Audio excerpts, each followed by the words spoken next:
Minhas amigas e meus amigos, nos últimos meses uma tristeza infinita vem apertando meu coração. O Brasil está vivendo um dos piores períodos de sua história. Com quase 130 mil mortos e mais de 4 milhões de pessoas contaminadas, despencamos em uma crise sanitária, social, econômica e ambiental nunca vista. Mais de 200 milhões de brasileiros e brasileiras acordam todos os dias, sem saber se seus parentes, amigos ou eles próprios estarão saudáveis e vivos à noite. A esmagadora maioria dos mortos pelo coronavírus é de pobres, pretos, pessoas vulneráveis que o Estado abandonou. Na maior e mais rica cidade do país, as mortes pelo Covid-19 são 60% mais altas entre pretos e pardos da periferia, segundo os dados das autoridades sanitárias. Cada um desses mortos que o governo federal trata com desdém tinha nome, sobrenome, endereço, tinha pai, mãe, irmão, filho, marido, esposa e amigos. Dói saber que dezenas de milhares de brasileiros e brasileiras não puderam se despedir de seus entes queridos. Eu sei o que é esta dor. Teria sido possível, sim, evitar tantas mortes. Estamos entregues a um governo que não dá valor à vida e banaliza a morte. Um governo insensível, irresponsável e incompetente, que desrespeitou as normas da Organização Mundial da Saúde e converteu o coronavírus em uma arma de destruição em massa. Os governos que emergiram do golpe congelaram recursos e sucatearam o Sistema Único de Saúde, o SUS, respeitado mundialmente como modelo para outras nações em desenvolvimento. E o colapso só não foi maior ainda graças aos heróis anônimos, as trabalhadoras e os trabalhadores do sistema de saúde. Os recursos que poderiam estar sendo usados para salvar vidas foram destinados a pagar juros ao sistema financeiro. O Conselho Monetário Nacional acaba de anunciar que vai sacar mais de 300 bilhões de reais dos lucros das reservas que nossos governos deixaram. Seria compreensível se essa fortuna fosse destinada a socorrer o trabalhador desempregado ou a manter o auxílio emergencial de R$600 enquanto durar a pandemia. Mas isso não passa pela cabeça dos economistas do governo. Eles já anunciaram que esse dinheiro vai ser usado para pagar os juros da dívida pública. Nas mãos dessa gente, a saúde pública é maltratada em todos os seus aspectos. A substituição da direção do Ministério da Saúde por militares sem experiência médica ou sanitária é apenas a ponta do iceberg. Em uma escalada autoritária, o governo transferiu centenas de militares da ativa e da reserva para a administração federal, inclusive em muitos postos-chave, fazendo lembrar os tempos sombrios da ditadura. O mais grave de tudo isso é que Bolsonaro aproveita o sofrimento coletivo para sorrateiramente cometer um crime de lesa pátria. Um crime politicamente imprescritível. O maior crime que um governo pode cometer contra o seu país e seu povo. Abrir mão da soberania nacional. Não foi por acaso que escolhi para falar com você neste 7 de setembro, dia da independência do Brasil, quando celebramos o nascimento do nosso país como nação soberana. Soberania significa independência, autonomia, liberdade. O contrário disso é dependência, servidão e submissão. Ao longo de minha vida, sempre lutei pela liberdade. Liberdade de imprensa, liberdade de opinião, liberdade de manifestação e de organização, liberdade sindical e liberdade de iniciativa. É importante lembrar que não haverá liberdade se o próprio país não for livre. Renunciar à soberania é subordinar o bem-estar e a segurança do nosso povo aos interesses de outros países. A garantia da soberania nacional não se resume à importantíssima missão de resguardar nossas fronteiras terrestres e marítimas e nosso espaço aéreo. Supõe também defender nosso povo, nossas riquezas minerais, cuidar das nossas florestas, dos nossos rios, da nossa água. Na Amazônia, devemos estar presentes com cientistas, antropólogos e pesquisadores dedicados a estudar a fauna e a flora e a empregar esse conhecimento na farmacologia, na nutrição e em todos os campos da ciência, respeitando a cultura e a organização social dos povos indígenas. O governo atual subordina o Brasil aos Estados Unidos de forma humilhante e submete nossos soldados e nossos diplomatas a situações vexatórias e ainda ameaça envolver o nosso país em aventuras militares contra os nossos vizinhos, contrariando a própria Constituição para atender aos interesses econômicos e estratégicos militares norte-americanos. A submissão do Brasil aos interesses militares de Washington foi escancarada pelo próprio presidente ao nomear um oficial general das Forças Armadas Brasileiras para servir no Comando Militar Sul dos Estados Unidos, sob as ordens de um oficial americano. Em outro atentado à soberania nacional, o atual governo assinou com os Estados Unidos um acordo que coloca a base aeroespacial de Alcântara sob o controle de funcionários norte-americanos e que priva o Brasil de acesso à tecnologia mesmo de terceiros países. Quem quiser saber os verdadeiros objetivos do governo não precisa consultar manuais secretos da ABIN ou do Serviço de Inteligência do Exército. A resposta está todos os dias no Diário Oficial, em cada ato, em cada decisão, em cada iniciativa do presidente e de seus assessores, banqueiros e especuladores que ele chamou para dirigir nossa economia.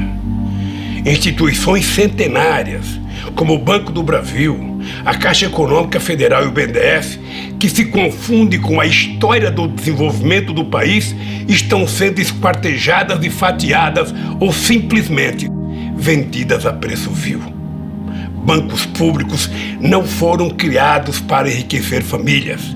Eles são instrumento do progresso, financiam a casa do pobre, a agricultura familiar, as obras de saneamento e a infraestrutura essencial ao desenvolvimento. Se olharmos para o setor energético, veremos uma política de terra arrasada igualmente predadora. Depois de colocar à venda por valores ridículos as reservas do pré-sal, o governo desmantela a Petrobras. Venderam a distribuidora e os gasodutos foram alienados. As refinarias estão sendo esquartejadas. Quando só restarem os cacos, chegarão as grandes multinacionais para arrematar o que tiver sobrado de uma empresa estratégica para a soberania do Brasil. Meia dúzia de multinacionais ameaçam a renda de centenas de bilhões de reais do petróleo e do pré-sal, recursos que constituiriam um fundo soberano para financiar uma revolução educacional e científica. A Embraer, um dos maiores trunfos do nosso desenvolvimento tecnológico, só escapou da sanha entreguista em função das dificuldades da empresa que iria adquiri-la, a Boeing, profundamente ligada ao complexo industrial militar dos Estados Unidos. O desmanche não termina aí. O furor privatista do governo pretende vender na Bacia das Almas a maior empresa de geração de energia da América Latina, a Eletrobras, uma gigante com 164 usinas, 2 delas termonucleares, responsável por quase 40% da energia consumida no Brasil. A demolição das universidades, da educação e o desmonte das instituições de apoio à ciência e tecnologia, promovido pelo governo, são ameaça real e concreta à nossa soberania. Um país que não produz conhecimento, que persegue seus professores e pesquisadores, que corta bolsa de pesquisa e nega ensino superior à maioria de sua população, está condenada à pobreza e à eterna submissão. A obsessão destrutiva desse governo deixou a cultura nacional entregue a uma sucessão de aventureiros. Artistas intelectuais clamam pela salvação da Casa de Rio Barbosa, da Funarte, da Ancine. A Cinemateca Brasileira, onde está depositado um século da memória do cinema nacional, corre o sério risco de ter o mesmo destino trágico do Museu Nacional. Minhas amigas e meus amigos, no isolamento da quarentena, tenho refletido muito sobre o Brasil e sobre mim mesmo. Sobre meus erros e acertos e sobre o papel que ainda pode me caber na luta do nosso povo por melhores condições de vida. Decidi me concentrar ao lado de vocês na reconstrução do Brasil como nação independente, com instituições democráticas, sem privilégios oligárquicos e autoritários, um verdadeiro Estado democrático de direito, com fundamento na soberania popular. Uma nação votada para a igualdade e o pluralismo. Uma nação inserida numa nova ordem internacional, baseada no multilateralismo, na cooperação e na democracia, integrada na América do Sul e solidária com outras nações em desenvolvimento. O Brasil que quero reconstruir com vocês é uma nação comprometida com a libertação do nosso povo, dos trabalhadores e dos excluídos. Dentro de um mês, vou fazer 75 anos. Olhando para trás, só posso agradecer a Deus, que foi muito generoso comigo. Tenho que agradecer a minha mãe, Dona Lindu, por ter feito de um pau de arara sem diploma um trabalhador orgulhoso, que um dia viraria presidente da República, por ter feito de mim um homem sem rancor e sem ódio. Eu sou o menino que desmentiu a lógica, que saiu do porão social e chegou ao andar de cima sem pedir permissão a ninguém, só ao povo. Não entrei pela porta dos fundos, entrei pela rampa principal, e isso os poderosos jamais perdoaram. Reservaram para mim o papel de figurante, mas virei protagonista pelas mãos dos trabalhadores brasileiros. Assumi o governo disposto a mostrar que o povo cabia sim no orçamento. Mais do que isso, provei que o povo é um extraordinário patrimônio, uma enorme riqueza. Com o povo, o Brasil progride, se enriquece, se fortalece, se torna um país soberano e justo. Um país em que a riqueza produzida por todos seja distribuída para todos, mas em primeiro lugar para os explorados, dos oprimidos e os excluídos. Todos os avanços que fizemos sofreram encarniçada oposição das forças conservadoras, aliadas aos interesses de outras potências. Eles nunca se conformaram em ver o Brasil como um país independente e solidário com seus vizinhos latino-americanos e caribenhos, com os países africanos, com as nações em desenvolvimento. É aí, nessas conquistas dos trabalhadores, nesse progresso dos pobres, no fim da subserviência, é aí que está a raiz do golpe de 2016. Aí está a raiz dos processos armados contra mim, da minha prisão ilegal e da proibição da minha candidatura em 2018. Processos que agora todo mundo sabe contaram com a criminosa colaboração secreta de organizações de inteligência norte-americanos. Ao tirar 40 milhões de brasileiros da miséria, nós fizemos uma revolução neste país, uma revolução pacífica, sem tiros nem prisões. Ao ver que esse processo de ascensão social dos pobres iria continuar, que a afirmação da nossa soberania não iria ter volta, os que se julgam donos do Brasil, aqui dentro e lá fora, resolveram dar um basta. Nasce aí o apoio dado pelas elites conservadoras a Bolsonaro.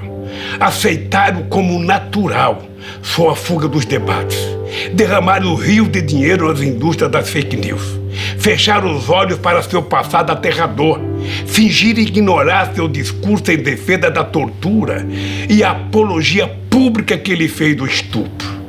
As eleições de 2018 jogaram o Brasil em um pesadelo que parece não ter fim. Com a ascensão de Bolsonaro, milicianos, atravessadores de negócios e matadores de aluguel saíram das páginas policiais e aparecem nas colunas políticas. Como no filme de terror, as oligarquias brasileiras pariram um monstrengo que agora não consegue controlar, mas que continuarão a sustentar enquanto seus interesses estiverem sendo atendidos. Um dado escandaloso ilustra essa conivência. Nos 4 primeiros meses da pandemia, 40 bilionários brasileiros aumentaram suas fortunas em 170 bilhões de reais. Enquanto isso, A massa salarial dos empregados caiu 15% em um ano, o maior tombo já registrado pelo IBGE. Para impedir que os trabalhadores possam se defender dessa pilhagem, o governo asfixia os sindicatos, enfraquece as centrais sindicais e ameaça fechar as portas da Justiça do Trabalho. Querem quebrar a coluna vertebral do movimento sindical, o que nem a ditadura conseguiu. Violentaram a Constituição de 88. Repudiaram as práticas democráticas, implantaram um autoritarismo obscurantista que destruiu as conquistas sociais alcançadas em décadas de lutas. Abandonaram uma política externa altiva e ativa, em favor de uma submissão vergonhosa e humilhante. Este é o verdadeiro e ameaçador retrato do Brasil de hoje. Tamanha calamidade terá que ser enfrentada com um novo contrato social que defenda os direitos e a renda do povo trabalhador. Minhas amigas e meus amigos, minha longa vida, aí incluídos os quase 2 anos que passei em uma prisão injusta e ilegal, me ensinou muito. Mas tudo que fui, tudo que aprendi, cabe num grão de milho se essa experiência não for colocada a serviço dos trabalhadores. É inaceitável que 10% da população viva às custas da miséria de 90% do povo. Jamais haverá crescimento e paz social em nosso país, enquanto a riqueza produzida por todos for parar nas contas bancárias de meia dúzia de privilegiados. Jamais haverá crescimento e paz social se as políticas públicas e as instituições não tratarem com equidade a todos os brasileiros. É inaceitável que os trabalhadores brasileiros continuem sofrendo os impactos perversos da desigualdade social. Não podemos admitir que nossa juventude negra tenha suas vidas marcadas por uma violência que beira genocídio. Desde que vi, naquele terrível vídeo, os 8 minutos e 43 segundos de agonia de George Floyd, não paro de me perguntar: quantos George Floyd nós tivemos no Brasil? Quantos brasileiros perderam a vida por não serem brancos? Vidas negras importam, sim, mas isso vale para o mundo, vale para os Estados Unidos e vale também para o Brasil. É intolerável que nações indígenas tenham suas terras invadidas e saqueadas e suas culturas destruídas. O Brasil que queremos é o do Marechal Rondon e dos irmãos Vilas Boas, não o dos grileiros e dos devastadores de florestas. Temos um governo que quer matar as mais belas virtudes do nosso povo, como a generosidade, o amor, a paz e a tolerância. O povo não quer comprar revólver, nem cartucho de carabina. O povo quer comprar comida. Temos que combater com firmeza a violência impune contra as mulheres. Não podemos aceitar que um ser humano seja estigmatizado por seu gênero. Repudiamos o escárnio público com os quilombolas. Condenamos o preconceito que trata como seres inferiores, pobres, que vivem nas periferias das grandes cidades. Até quando conviveremos com tanta discriminação, tanta intolerância e tanto ódio? Meus amigos e minhas amigas, para reconstruirmos o Brasil pós-pandemia, precisamos de um novo contrato social entre todos os brasileiros. Um contrato social que garanta a todos o direito de viver em paz e harmonia, em que todos tenham a mesma possibilidade de crescer, onde nossa economia esteja a serviço de todos e não de uma pequena minoria, no qual sejam respeitados nossos tesouros naturais, como a Amazônia, o Cerrado, o Pantanal, a Amazônia Azul e a Mata Atlântica. Alicerce desse contrato social tem que ser o símbolo e a base do regime democrático, o voto. É através do exercício do voto, livre de manipulações e fake news, que devem ser formados os governos e ser feitas as grandes escolhas e as opções fundamentais da sociedade.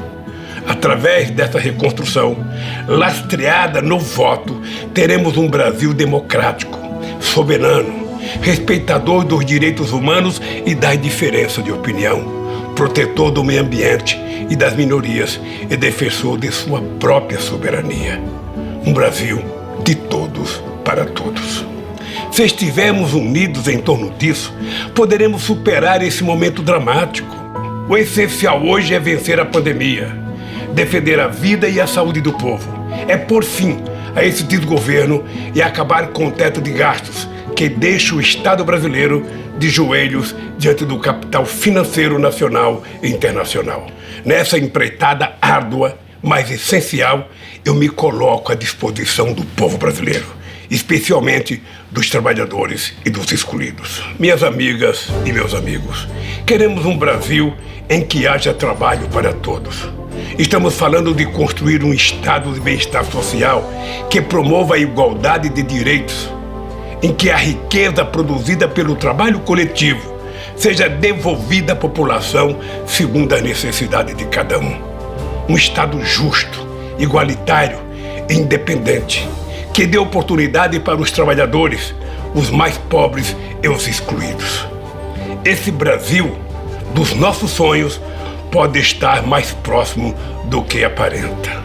Até os profetas de Wall Street e da City de Londres já decretaram que o capitalismo, tal como o mundo conhece, está com seus dias contados. Levaram séculos para descobrir uma verdade inquestionável que os pobres conhecem desde que nasceram. O que sustenta o capitalismo não é o capital, somos nós, os trabalhadores. É nessa hora que me vem à cabeça esta frase que li num livro de Victor Hugo, escrito há 1 século e meio, e que todo trabalhador deveria levar no bolso, escrita em um pedacinho de papel para jamais esquecer. É do inferno dos pobres que é feito o paraíso dos ricos. Nenhuma solução, porém, terá sentido sem o povo trabalhador como protagonista. Assim como a maioria dos brasileiros não acredito e não aceito os chamados pactos pelo alto com as elites. Quem vive do próprio trabalho não quer pagar a conta dos acertos políticos feitos no andar de cima. Por isso, quero reafirmar algumas certezas pessoais. Não apoio, não aceito e não subscrevo qualquer solução que não tenha participação efetiva dos trabalhadores. Não contem comigo para qualquer acordo em que o povo seja mero coadjuvante. Mais do que nunca, estou convencido de que a luta pela igualdade social passa sim por um processo que obriga os ricos a pagar impostos proporcionais às suas rendas e às suas fortunas. E esse Brasil, minhas amigas e meus amigos, está ao alcance das nossas mãos. Posso afirmar isso olhando nos olhos de cada uma e de cada um de vocês. Nós provamos ao mundo que o sonho de um país justo e soberano pode sim se tornar realidade. Eu sei, vocês sabem, que podemos de novo fazer do Brasil o país dos nossos sonhos. E dizer do fundo do meu coração, estou aqui, vamos juntos reconstruir o Brasil. Ainda temos um longo caminho a percorrer juntos. Fiquem firmes, porque juntos nós somos fortes. Viveremos e venceremos.